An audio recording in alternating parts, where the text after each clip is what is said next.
the first time I ever saw it,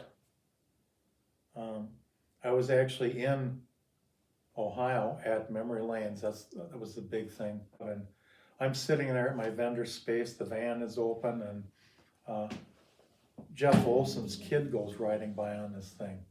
I probably started slipping in my own drool, on the ground. And I can't remember how much he wanted for it, but you can really cut your own throat if you get too enthusiastic and excited about things. So that was kind of out of the question. But this beautiful machine was flying around with his kid on it. And Jeff knows his stuff. He's a good guy, knows his stuff. And I don't think I tried buying it then, but it seems like something, once you saw it, then you kind of want it. And nothing ever took place dollar and cents wise. The bike itself, the only story that I got from Jeff was where he bought it, and he probably paid, I'm sure, a fraction of what I paid him. It's the kind of thing that you come across at a rummage sale or an estate sale that nobody else wants or is even looking at. And I can't remember how much he said he paid for it, if he even told me. It doesn't matter. But we ended up doing some sort of a deal. I got a hold of him. This is when we were back in Wisconsin again, and I don't even know how many years I've had. But the story is that you had a bunch of people, probably old bike enthusiasts, that got together to drink beer and have a good time. And when they would have these beer drinking get-togethers, they would start slapping shit on this bike. Wherever they could fit something, they'd put it on, and they'd make room for something else, and they just kept adding on. And that some of them were actually fairly high up at Harley Davidson. And I tried to find out a little information on my own, but the farther you get out from the original story, you don't know how reputable it is or anything. But anyway, all these participants that contributed to this creating of this monster, they all signed the frame like in a Sharpie. There's signatures all over it, and including Jeff's, because when I bought it from him, I can't remember how much the dollar amount the whole deal was, but considerably more than it cost him, I'm sure, which is all right. The bike weighs a ton.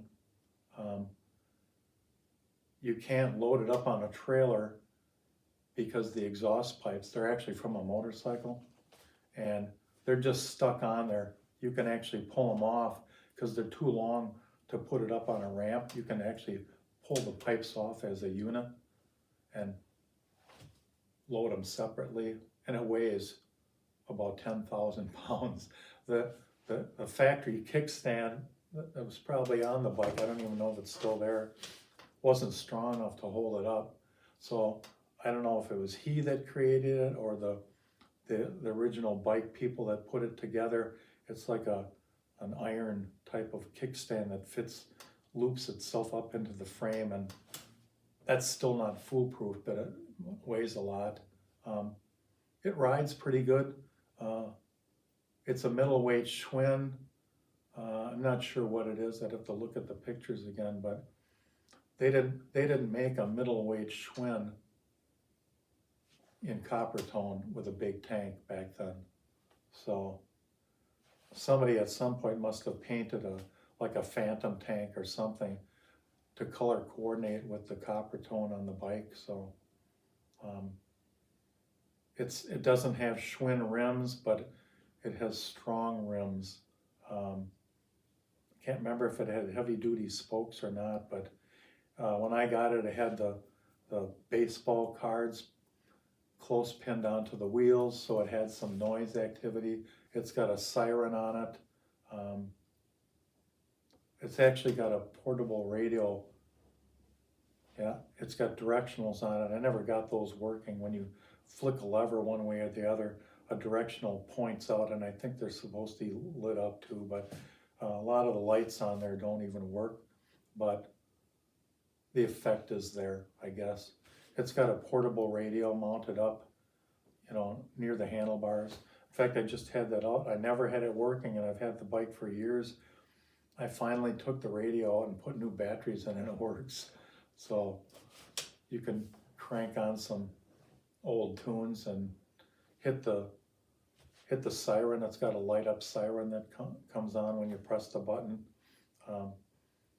It's got the baskets in the back, and it's a nice piece of work. Takes up a lot of room, but it's cool when I do get it out.